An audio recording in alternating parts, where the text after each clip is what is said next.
نحمده ونصلي ونسلم على رسوله الكريم أما بعد فأعوذ بالله من الشيطان الرجيم بسم الله الرحمن الرحيم والصلاة والسلام عليك يا سيدي يا رسول الله وعلى آلك وأصحابك يا سيدي يا حبيب الله۔ سیرت النبی صلی اللہ علیہ وسلم میں آج عنوان گفتگو ہے حلف الفضول۔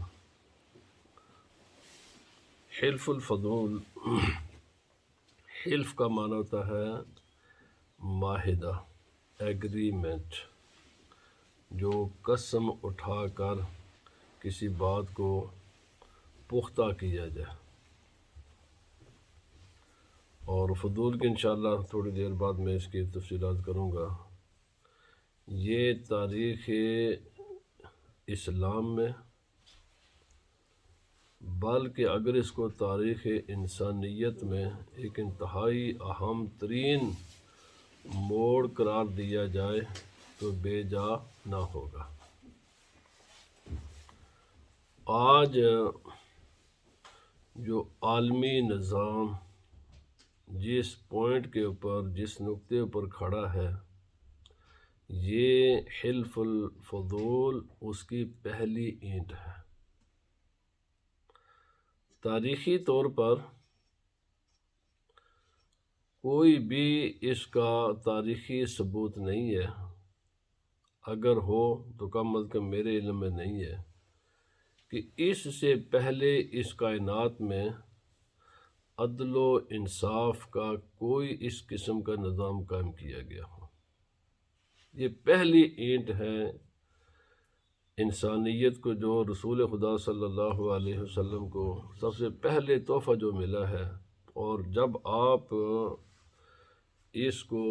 سنیں گے، سمجھیں گے، پڑھیں تو آپ کو محسوس ہوگا کہ وَمَا أَرْسَلْنَاكَ إِلَّا رَحْمَةً لِلْعَالَمِينَ۔ اللہ رب العزت نے فرمایا کہ میں نے اپنے پیارے محبوب صلی اللہ علیہ وسلم کو ساری کائنات کے لیے رحمت بنا کر بھیجا ہے۔ افسوس سے کہنا پڑتا ہے کہ مسلمانوں کو اور خصوصاً مسلم حکومتوں کو اس چیز کو بہت زیادہ ہائی لائٹ کرنا چاہیے تھا، لیکن مجرمانہ غفلت نے اس چیز کو ہائی لائٹ نہیں کیا، اور آج دوسرے لوگ اپنا کریڈٹ اپنے سر کر رہے ہیں، اپنے نام یعنی کریڈٹ لیتے ہیں اور اس کو سجاتے ہیں اپنے سر پر، حالانکہ اس کی تاریخی طور پر سب سے پہلی یہ اینٹ ہے۔ اس کی تفصیلات سیرت نگاروں نے بہت زیادہ ایک ایک لفظ کی اس کی تفصیلات موجود ہیں۔ سیرت نگاروں نے بالتفصیل اس کو لکھا ہے۔ اگر ان تمام تفاصیل کو بیان کیا جائے تو بہت لمبا یہ درس ہو جائے گا، اور احادیث میں بھی اس کا ذکر ہے، تو میں تفاصیل سے دامن بچاتے ہوئے میں ٹو دی پوائنٹ اس پر چند باتیں عرض کروں گا، جس میں ہمارے لیے بہت سے اسباق ہیں، بہت سے لیسن ہیں،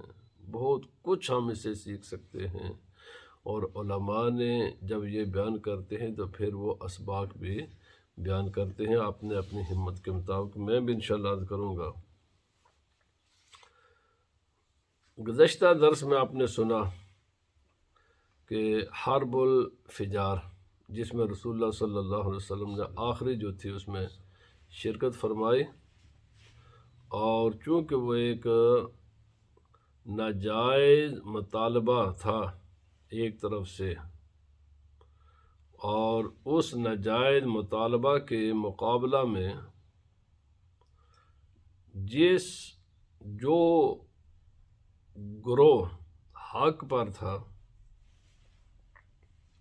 کہ ایسا نہیں ہونا چاہیے، رسول اللہ صلی اللہ علیہ وسلم نے اس میں شرکت فرمائی۔ آج یہ مورخین کے مطابق اور سیرت نگاروں کے مطابق یہ اس حرب فجار کے 4 ماہ بعد یہ واقعہ پیش آیا۔ واقعہ پہلے سماعت فرمائیں کہ واقعہ کیا ہوا، اور اس کے بعد اس کی میں چند ضروری تفاصیلات کروں گا۔ واقعہ یہ ہوا کہ یمن کا ایک باشندہ، جس کو زبیدی بھی کہتے ہیں اور زبیدی بھی کہتے ہیں، بعض کہتے ہیں یہ جگہ کا نام تھا، بعض کہتے ہیں یہ قبیلے کا نام تھا۔ یعنی اگر جگہ کی طرف منسوب کیا جائے تو پھر بھی ٹھیک ہے کہ وہ زبید یا زبید جگہ کا رہنے والا تھا، یا اگر اس کو قبیلے کی طرف منسوب کریں تو اس کا معنی یہ ہوگا کہ وہ قبیلہ زبید یا زبید کے ساتھ اس کا تعلق تھا۔ میں ان تفصیلات میں بس میں نے تلفظ بتا دیا، دونوں طرح تلفظ کیا جاتا ہے۔ وہ زبیدی شخص عمرے کی غرض سے مکہ معظمہ میں آیا اور ساتھ کچھ مال تجارت بھی لے کر آ گیا۔ اس نے عمرہ ادا کرنے سے پہلے ہی مناسب سمجھا کہ اس مال کو پہلے فروخت کریں تاکہ اس کی حفاظت کی وہ جو بے چینی ہے وہ ختم ہو جائے، اور میں آرام کے ساتھ مال فروخت کرنے کے بعد میں عمرہ ادا کر لوں گا۔ تو یہ مال جب اس نے فروخت کے لیے پیش کیا تو قبیلہ بنو سہم کے ایک فرد اس کے سردار تھے، وہ تھا عاص بن وائل سہمی۔ اس نے یہ مال خرید لیا، سب کا سب۔ مال خریدنے کے بعد اس کا جو ثمن، اس کی جو رقم ہے وہ دینے سے انکار کر دیا۔ اب اس نے مال بھی لے لیا لیکن پیسے دینے سے انکار کر دیا، رقم دینے سے انکار کر دیا۔ اس نے بہت ترلے منتیں کی کہ اگر تم مجھے اس کے پیسے نہیں دیتے میرا مال ہی واپس کر دو۔ لیکن آپ اندازہ لگائیں کہ اسلام سے پہلے زمانہ جاہلیت میں لوگوں کی کیسی عجیب و غریب ذہنیت تھی کہ مسافر، چونکہ وہ اپنے وطن سے دور تھا، اکیلا تھا، مسافر تھا، اس کا مال ہتھیا لیا اور پیسے دینے سے انکار کر دیا۔ اب یہ شخص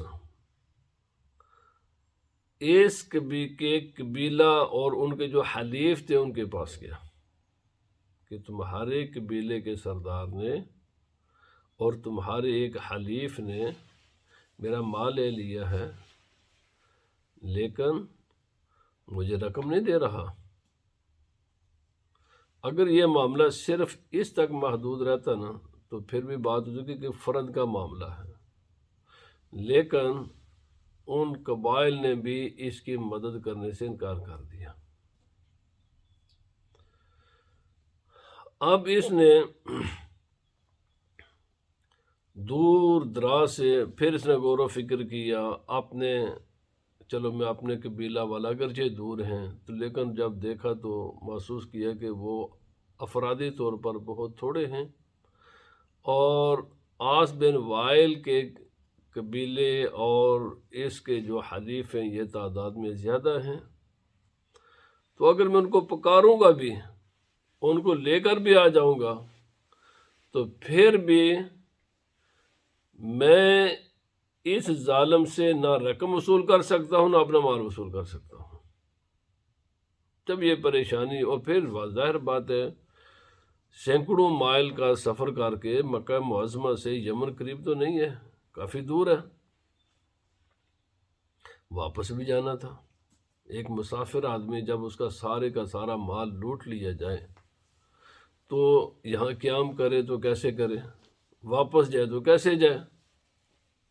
اب اس کے پاس کوئی چارہ نہ رہ گیا کہ یہ خانہ کعبہ کے پاس یہ جو جبل ابو قبیس ہے اس پر چڑھ گیا، اور یہاں کھڑے ہو کر اس نے پکارا، یا آل فہر لمظلوم بداعتہ نائم من الدار والنفر۔ اس نے پورے اہل مکہ، آل فار یہ پیچھے جو جس میں قریش سب کے سب آ جاتے ہیں، ان کامن ایک ندا دی، پکارا اس نے سب کو کہ ظلمن میرا مال ہتھیا لیا گیا ہے، نہ مال واپس کرتا ہے نہ اس کی رقم دیتا ہے، اور میں وہ محروم القسمت انسان ہوں کہ جس کا گھر بھی دور ہے اور جس کا قبیلہ بھی دور ہے، یعنی میں بالکل بے یار و مددگار ہوں، گھر سے بھی دور ہوں، کہ اپنے کنبے قبیلے سے بھی دور ہوں۔ اور اس نے کہا کہ پوری دنیا میں جو مکہ معظمہ کے باشندے ہیں ان کی تو بڑی عزت و آبرو ہے لوگوں کے دلوں میں، اور ان کی حرکات، چونکہ وہ بھی تو مکہ ہی کا ایک آدمی تھا، عاص بن وائل، اور میں نے اس کو پکارا، اس کے ترلے منتیں کی، اور اس کے قبیلے کو اور اس کے حلیفوں کو کہا تو کوئی بھی میری مدد کے لیے نہیں آیا، تو تمہاری تو بڑی عزت و آبرو ہے، پوری دنیا پورا عرب ان کی عزت ہے، اور تمہاری کرتوتیں یہ ہیں۔ جب یہ اس نے پڑھا،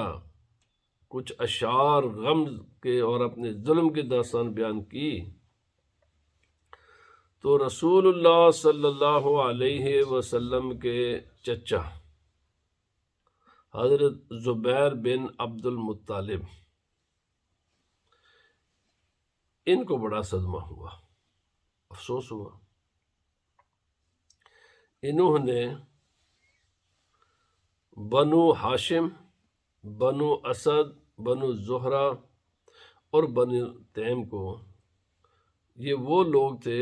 مکہ معظمہ میں بھی بعض قبیلے وہ تھے جو بائی نیچر اچھے لوگ تھے، نیک، اور بعض وہ قبائل تھے کہ جو بائی نیچر جن کے عموماً ان کے جو ایکٹیویٹیز اور ان کے جو کام تھے وہ ایسے نہیں تھے۔ تو انہوں نے ان قبائل کو پکارا کہ جو خانہ کعبہ کے ایک تو وہ متولی تھے، حقیقی طور پر وہ وارث تھے، اور دوسرا اپنے جو ان کے حلیف تھے، چونکہ 10 قبائل تھے، ان 10 قبائل وہ تقسیم تھے بعض 2 گروپوں میں،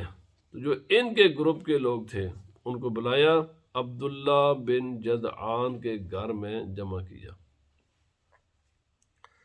عبداللہ بن جدعان، اس کی کہانی بھی بہت عجیب و غریب ہے، یعنی یہ پورا واقعہ جب ہم پڑھیں گے نا تو آپ کو عجیب و غریب باتیں نظر آئیں گے کہ کس طرح آنے وقت، یعنی محسوس پوری دنیا کو محسوس ہو رہا تھا کہ کائنات کا نظام بدلنے جا رہا ہے اور ظلم کا بازار ختم ہونے والا ہے، رسول اللہ صلی اللہ علیہ وسلم کی نبوت کے آثار بڑے نمایاں ہو رہے تھے۔ یہ عبداللہ بن جدعان، ان کا خاندان، ان کا کنبہ قبیلہ غریب تھے، اور یہ جب اپنے ماں باپ کے گھر پیدا ہوئے نا، چلنا پھرنا جب ہوش سنبھالی تو انتہا درجے کا یہ شرارتی شخص تھا۔ عبداللہ بن جدعان بہت شرارتی، آج اس کا نقصان کر دیا، کل اس کا نقصان کر دیا، کبھی کسی کا نقصان، کبھی کسی کا نقصان۔ اس کا والد سے میں یہ کیوں یہ بات بتانے لگا، اس لیے یہ ماں باپ کے لیے بھی ایک سبق ہے، اساتذہ کے لیے بھی اس میں سبق ہے، اور قانون قدرت بھی میں عرض کروں گا۔ اس نے کیا کیا جی، یہ ہر وقت شرارتیں، اس قدر شرارتیں کرتا، اس قدر یہ شرارتیں کرتا کہ اس کا باپ اس کی شرارتوں سے تنگ آ کر اس کو گھر سے نکال دیا۔ گھر سے نکالا تو کہاں جائے بھائی، گھر نکالا مل گیا اس کو، تو رات رہنے کے لیے یا کوئی ٹھکانہ سردی گرمی سے بچنے کے لیے اور موسمی اثرات سے بچنے کے لیے اور اپنے باپ اور ماں کے غصے اور غضب سے بچنے کے لیے اس نے دیکھا کہ ایک جگہ ایک پہاڑ ہے مکہ معظمہ کے قریب، وہاں پر وہ پھٹا ہوا ہے، تو اس نے کہا یہاں رہ لیں گے۔ تو یہ جب اس جو وہ کھو تھی اور وہاں سے جو پھٹا ہوا پہاڑ تھا یہ اس کے اندر داخل ہوا تھا، تو یہ ویسے بھی بڑا شرارتی، اب یہ جوان ہو چکا تھا، 15-20 سال کا ہوگا۔ جیسے اندر گیا تو ایک بہت بڑا سانپ آ گیا۔ سانپ ہوتے ہیں پہاڑوں کے اندر، سانپ آ گیا۔ اب یعنی ماں باپ کی سے نافرمانی، ماں باپ کی بات نہیں مانتا تھا، لیکن اب مقابلہ ہو گیا سانپ کا۔ سانپ کے ساتھ مقابلہ ہو گیا، کیا کرے جی، جان بچانے کے لیے جو کچھ اس سے ہو سکتا تھا وہ سانپ پیچھے جاتا، پھر حملہ کرتا، پھر جاتا۔ لیکن جو لوگ بچے شرارتی ہوتے ہیں نا، یہ بہادر بھی ہوتے ہیں، باجرت بھی ہوتے ہیں، چونکہ سارا دن رات انہوں نے شرارتیں کرنی ہوتی ہیں۔ تو اس سانپ کا مقابلہ کیا، حتیٰ کہ سانپ نے اپنے تھک ہار مان کر وہ ایک اس نے الگ ہوا اور اس نے اشارہ کیا، وہاں پر ایک تختی تھی، اور تختی اس لڑائی میں جگہ سے ہٹ گئی، اور ہٹی تو وہاں دیکھا کہ سونے، چاندی، ہیرے جواہرات کا ایک بہت بڑا خزانہ تھا۔ اس تختی کے پیچھے جب وہ ہٹی نا اس لڑائی میں، تو جب اس نے ویسے بھی یہ پڑھ لیتا تھا تو دیکھا کہ تختی پر لکھا ہوا ہے کہ میں یمن کا سردار ہوں اور 500 برس میری عمر ہے، اور مال و دولت کی کوئی میں نے زندگی میں کمی نہیں دیکھی، میں اپنے قبیلے کا سردار بھی تھا، مال و دولت کی فراوانی ہے۔ لیکن اس تختی پر جو الفاظ لکھے تھے نا وہ یہ تھے، ایک تو اپنا تعارف، اپنی عمر، اپنی مال و دولت، اپنی سرداری کا لکھنے کے ساتھ اس نے کہا کہ دنیا والوں، میں اپنی دولت یہاں چھپا کر جا رہا ہوں، اگر کوئی انسان موت سے بچ سکتا تو میں بچ جاتا۔ 500 سال رہا ہوں میں، لیکن 500 سال کے بعد بھی آخر موت ہی ہے۔ اگر افرادی قوت کسی کو بچا سکتی ہے تو میرا کنبہ قبیلہ بہت بہادر تھا، بڑے لڑنے والے بہادر لوگ تھے، میں اپنے کنبے قبیلے کا خیال رکھنے والا تھا، تو مجھے میرے کنبہ قبیلہ والے مجھ سے بچا لیتے، اور اگر دولت بچاتی تو میری دولت یہ دیکھ لو، میں ادھر رکھ کر جا رہا ہوں، یہ سونا چاندی کے ڈھیر اور انبار بھی مجھے موت سے نہیں بچا سکے۔ میں تمہیں یہ بتا کر جانا چاہتا ہوں کہ لوگوں، موت یقینی امر ہے، کوئی کائنات کی چیز اس سے انسان کو نہیں بچا سکتی، لہٰذا اس غفلت میں نہ رہنا کہ مال ہمیں موت سے بچا لے گا، ہمارا کنبہ قبیلہ، ہمارے جتھے ہمیں موت سے بچا لیں گے، یا لمبی عمر صحت مند زندگی ہے یہ ہمیشہ سے رہے گی، اس غلط فہمی کا شکار نہ ہونا۔ اس تختی پر یہ لکھا ہوا تھا۔ اس نے کیا کیا کہ وہاں سے کسی کو بتایا تو نا وہاں سے کچھ سونا چاندی لیا، جو بھی اس ہاتھ جتنا اس نے لینا تھا، اپنے باپ کے پاس آیا اور باپ کو آ کر وہ ساری دولت پیش کر دے کہ ابا جڑا کہندے سے تم بار بندے دا نقصان کردا ہے، اے لے میں پیسے لے آیا، تو اے لوگوں دا جس دا بھی میں نے نقصان کیا ہے نا اس کو دے۔ پہلا کام تو یہ کیا کہ جس کا اس نے نقصان کیا ہوا تھا تمام کے نقصانات ادا کیے اس نے۔ دوسرا پھر اس نے کام یہ کیا کہ اس نے کہا آج کے بعد ہم سب بہن بھائی کنبے قبیلہ والے لوگ مل کر کھانا کھایا کریں گے، اور اس نے اپنے ساری برادری کے لیے ایک جگہ پر انتظام کیا، حتیٰ کہ کتابوں میں آتا ہے کہ روزانہ یہ پورا قبیلہ اتنا بڑا قبیلہ تھا کہ ایک اونٹ ذبح ہوا کرتا تھا، ایک اونٹ ایک دن کی ان کی خوراک تھی، یعنی سارا سب مل کر کھانا کھاتے۔ اپنی برادری کو اس نے جوڑا، ان کی خدمت کی۔ آپ نے اس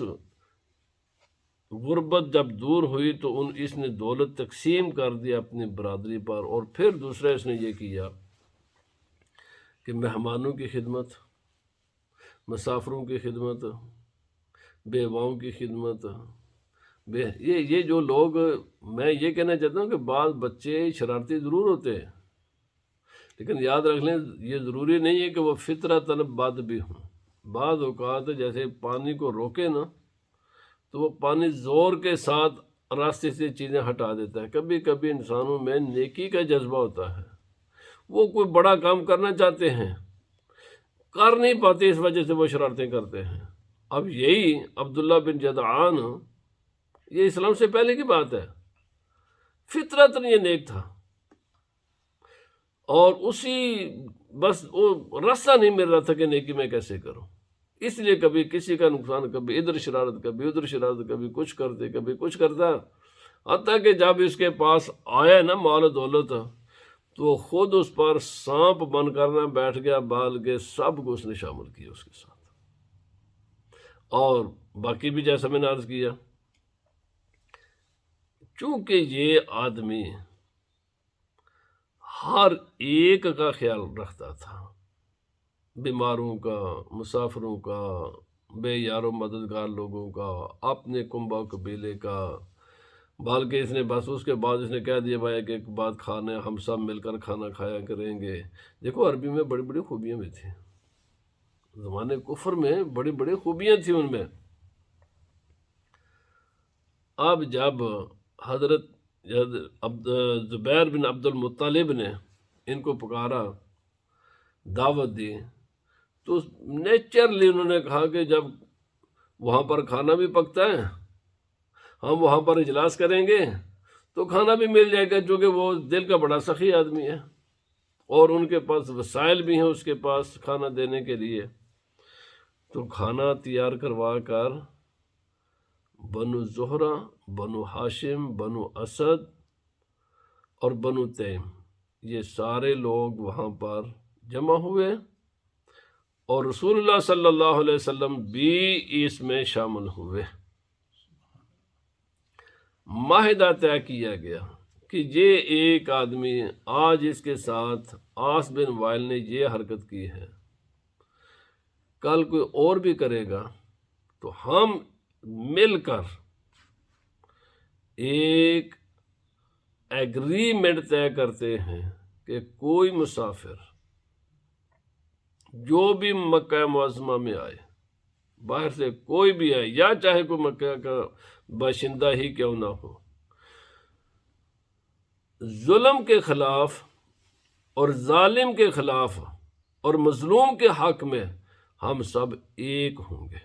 اور اس وقت تک جد و جہد کریں گے جب تک کہ مظلوم کا حق ظالم سے واپس نہ دلا دے۔ یہ معاہدہ ہوا، اور اس معاہدے پر کب تک قائم رہیں گے؟ جب تک سمندر میں تری ہے۔ بھائی سمندر میں تری کبھی ختم ہو سکتی ہے، پانی کی تری، اس کا معنی ہے کہ ہمیشہ ہمیشہ کے لیے، جب تک پہاڑ اپنے مقام پر قائم و دائم ہے۔ مطلب یہ تھا کہ ہمیشہ ہمیشہ، یہ جو میں نے کہا آج جو پوری دنیا کا عالمی نظام ہے وہ اسی پر کہ ہم کسی کا مذہب نہیں دیکھیں گے، مرد ہو، عورت ہو، بچہ ہو، جوان ہو، بوڑھا ہو، مکہ معظمہ کا باشندہ ہو یا بیرون ملک سے، بیرون مکہ سے آئے، کوئی بھی ہو، جس کے ساتھ بھی ناانصافی ہوگی، جس کے ساتھ بھی ظلم ہوگا،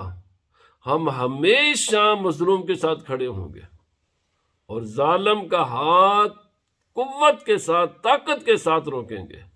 اور جو لوگ کہتے ہیں نا یہ اسلام، اور بھائی اسلام کی بنیادی سیاست ہے، یہ کیا چیز تھی؟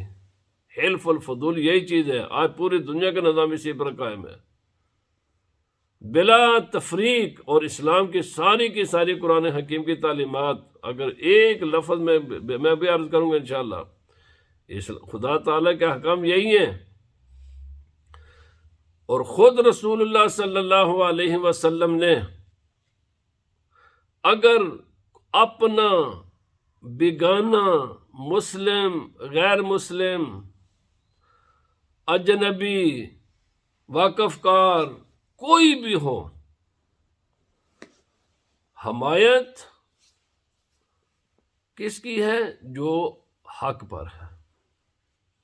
بس حمایت اس کی ہوگی۔ اگر اپنا بھی ظالم ہوا تو ہم اس کے خلاف کھڑے ہوں گے، وہ چاہے خود مسلمان ہی کیوں نہ ہو،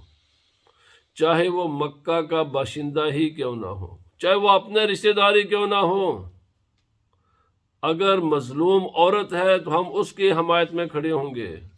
مظلوم بچہ ہے تو ہم اس کی حق میں کھڑے ہوں گے، کوئی کسے باشد، ہم ہمیشہ مظلوم کے لیے کھڑے ہوں گے، اور اس وقت تک اس کی حمایت جاری رکھیں گے جب تک کہ اس کا حق اس کو واپس نہ دلا دے۔ یہ معاہدہ ہوا۔ اب اس کے بڑی تفصیلات ہیں کتابوں میں، ایک ایک لفظ کی بڑی تفصیلات ہیں، میرے پاس اتنا وقت نہیں کہ میں ساری عرض کروں۔ رسول خدا صلی اللہ علیہ، پھر اس کے بعد جب یہ معاہدہ ہو گیا تو یہ سب مل کر عاص بن وائل کے پاس آئے، فرمایا بڑا بدماش بنا پھرتا ہے، اس ایک مسافر کا تو نے مال لیا، مال خریدا، اور اس کی رقم تو ادا نہیں کرتا، ایک کام کر لو، یا مال واپس یا رقم کی ادائیگی۔ جب دیکھا نا کہ یہ ایک طاقتور مکہ معظمہ کے قبائل ہیں اور یہ لوگ آئے ہیں، تو اب وہ اس کے پاس جب غور، کوئی راستہ نہیں تھا اس کا مال اس کو واپس کرنے کے بغیر۔ جب یہ معاہدہ ہو گیا، رومانیہ کے ہیں وزیر خارجہ غالباً فوت ہو چکے ہیں، مسلمان ہوئے اسی معاہدے کے بنیاد پر انہوں نے اسلام قبول کیا ہے، انہوں نے کتاب لکھی ہے پوری، نہیں ملتی عام مارکیٹ میں موجود ہے وہ کتاب۔ انہوں نے لکھا کہ یہ تاریخ انسانیت کا پہلا معاہدہ ہے، کوئی تاریخ میں ایسی مثال نہیں ملتی کہ جس میں رسول خدا صلی اللہ علیہ وسلم شامل ہوئے اور آپ نے باقاعدہ طور پر قبائل کو جمع کر کے مظلوم کو اس ظالم سے حق لینے کے لیے جمع کیا، اور لا انفورسمنٹ ایک تنظیم قائم کی کہ یہ صرف الفاظ کی حد تک معاہدہ نہیں ہوگا، بلکہ اس معاہدے پر عمل کرانے کے لیے ہمارے پاس ہم قوت بھی جمع کریں گے۔ اور پھر اسی معاہدے کے تحت چند واقعات بھی تاریخوں میں ملتے ہیں کہ ایک آدمی مکہ معظمہ میں آیا اور اپنی بیٹی کے ساتھ عمرہ ادا کرنے کے لیے آیا، اور انتہائی خوبصورت اس کی لڑکی تھی، چونکہ جاہلانہ معاشرہ تھا، جس کی لاٹھی اسی کا بھینس یہ اصول تھا، تو کسی قبیلے کے سردار کی نظر پڑ گئی اس خوبصورت لڑکی پر، تو اس نے اس کی لڑکی اس کے باپ سے الگ کر لی۔ رسول خدا صلی اللہ علیہ وسلم، چونکہ اس معاہدے کے بعد یہ واقعہ پیش آیا تھا، آپ نے یاد رکھ لیں، یہ جو نوجوان طبقہ ہوتا ہے نا، یہ بڑے کام کا ہوتا ہے، ان کو ہمیشہ نفرت سے نہیں دیکھنا چاہیے، ڈائریکشن ہے، آپ ان سے مفید کام لیں۔ سب سے پہلے تاریخ انسانیت میں رسول خدا صلی اللہ علیہ وسلم نے اس معاہدے کے بعد مکہ معظمہ کے نوجوانوں کو جمع فرمایا، اور جمع کر کے ان کو کہا کہ آج کے بعد ہم معاہدہ کرتے ہیں، یہ وعدہ کرتے ہیں کہ کوئی بھی آدمی کسی کو بھی مکہ معظمہ میں کسی کو پریشان کوئی کرے اس کی عزت پر کوئی ہاتھ ڈالے، اس کے مال پر کوئی ہاتھ ڈالے، کسی بھی قسم کا کوئی اس کو پریشان کرے گا، ہم ہمیشہ مظلوم کا ساتھ دیں گے۔ تو اس معاہدے کے بعد پھر رسول اللہ صلی اللہ علیہ وسلم نے ان جوانوں کو جیسے ہی یہ واقعہ ہوا، اطلاع ملی،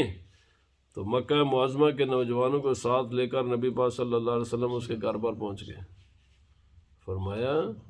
عمرہ ادا کرنے کے لیے آیا اور تو ظالم انسان، اس کے بچے کو تو نے اٹھا لیا، ابھی فوراً اس کی بچی واپس، کہنے لگا نہیں کل۔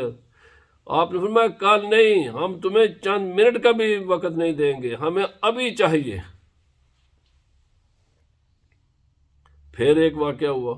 یہ اسی معاہدے کے بعد پھر اس مسافر کے بچے کو باپ کے حوالے کروایا گیا۔ ابو جہل نے بھی اسی قسم کی ایک ذلیلانہ حرکت کی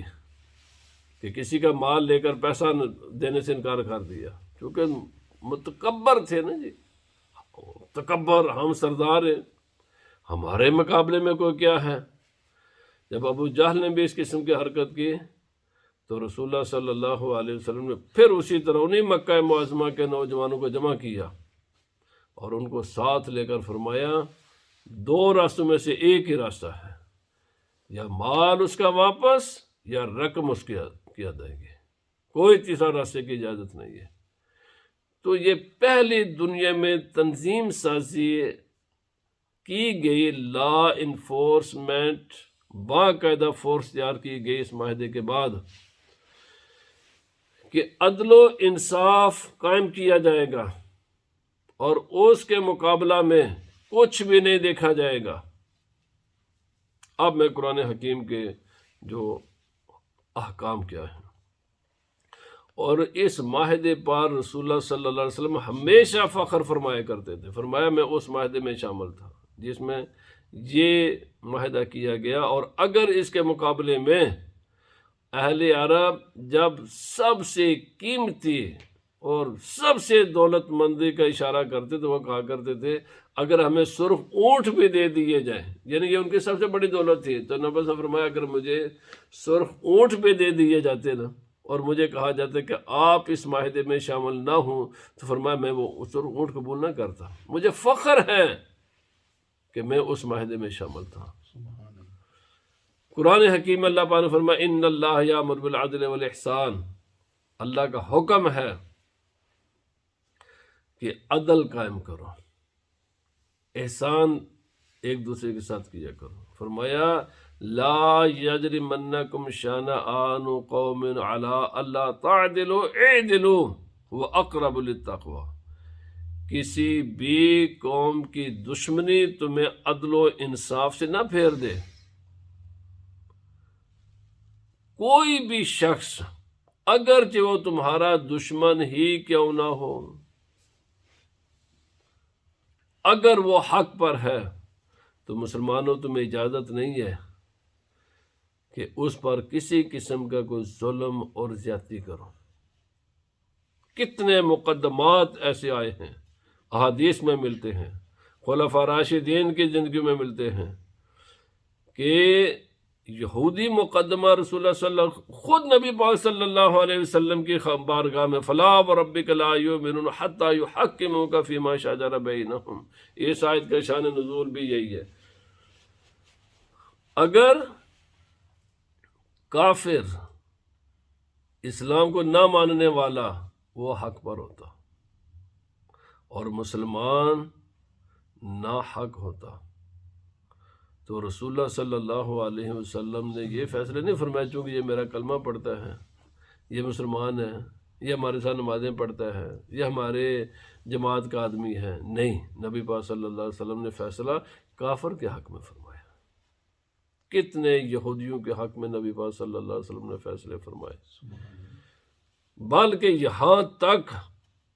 کہ جب قبیلہ بنو مخزوم کی ایک عورت نے چوری کی اور وہ چوری بات پورا قبیلہ نے کہا کہ قیامت تک ہمارا قبیلہ دنیا میں ذلیل و خوار ہو جائے گا، چونکہ قرآن کا نزول ہو رہا ہے، یہ قیامت تک دین ہے، ہمیشہ واقعات بیان کیے جائیں گے کہ قبیلہ بنو مخزوم کی عورت نے چوری کی ہے، ہم دنیا میں رہنے کے قابل نہیں رہیں گے۔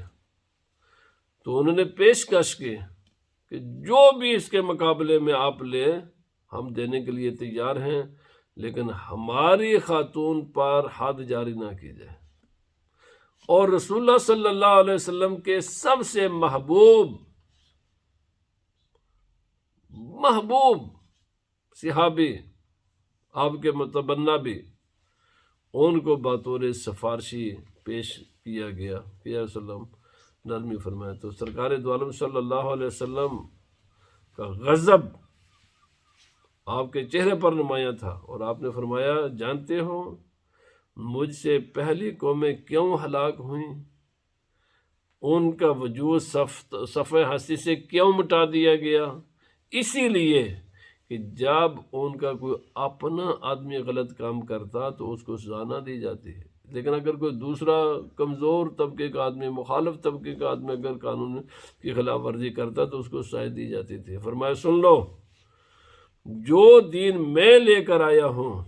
اس دین میں، باقی تو دور کی بات ہے، میری اپنی بیٹی فاطمہ بھی اگر یہ کرے گی تو اس پر بھی حد جاری ہوگی۔ قرآن حکیم میں فرمایا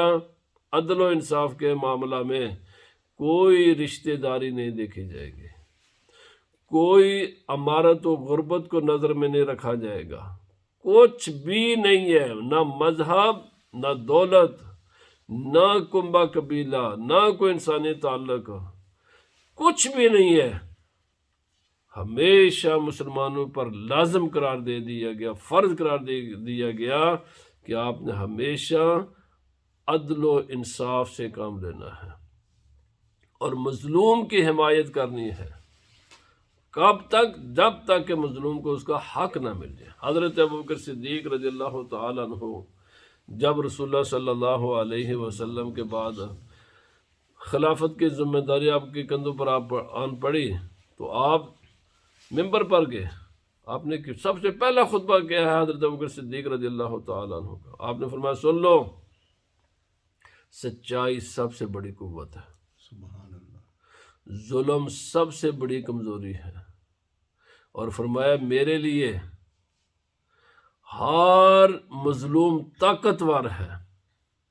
ہر مظلوم طاقتور ہے جب تک کہ اس کا حق میں ظالم سے اس کو واپس نہ دلا دوں، اور میرے لیے ہر ظالم کمزور ہے جب تک کہ اس ظالم کو اس کے ظلم کی سزا نہ میں دے دوں۔ یہ اسلام کے معیار ہیں۔ آج جب ہم اپنے گھروں سے لے کر پورے یعنی حکومتی نظام تک دیکھتے ہیں تو ہمیں عدل و انصاف کے معاملہ میں افسوس سے کہنا پڑتا ہے کہ مسلمان ہر جگہ پر یہ صورتحال ہے کہ ہم نے آج گروہ بندیاں، جتھا بندیاں، چاہے وہ غلطی کیوں نہ ہو، حرام قرار دیا قرآن پاک نے۔ حرام ہے اپنا بیٹا، قرآن پاک نے فرمایا تیرا کتنا قریب ترین رشتہ دار کیوں نہ ہو، اگر تیرا باپ، تیرا بیٹا، تیرا بھائی، تیرا کوئی بھی رشتہ دار اگرچہ وہ غریب کیوں نہ ہو، اگر ناحق ہے، اس کے مقابلہ میں تیرا جانی دشمن بھی اگر حق پر ہے تو اپنے باپ کی حمایت کرنے کی اجازت نہیں ہے تجھے، اس دشمن کی حمایت کر، کیونکہ وہ مظلوم ہے۔ تو یہ معیار ہے اسلام میں، اعدلوا هو اقرب للتقوی، خدا کا حکم ہے کہ عدل سے کام لو، اور یہی اسی کا نام فرمائے یہی تقوی کے قریب ہے۔ تو رسول خدا صلی اللہ علیہ وسلم نے اس معاہدے کو آپ اس میں شامل ہوئے۔ آج ہم بڑی آرام کے ساتھ ایک ملک سے دوسرے ملک میں سفر کرتے ہیں، الحمدللہ پوری دنیا میں سفر کرتے ہیں تو ہم بالکل بے خوف ہوتے ہیں۔ پتہ ہے یہ بے خوفی کے جو آج اللہ نے ہمیں امن کی دولت سے نوازا ہوا ہے، آپ کہیں بھی کسی بھی ملک میں چلے جائیں تو ہمیں کوئی خوف و خطرہ نہیں ہوتا عموماً، اور اس کے پیچھے افواج کھڑی ہوتی ہیں، پولیس کی لان فورس اور بے شمار ایجنسیاں کھڑی ہوتی ہیں۔ یہ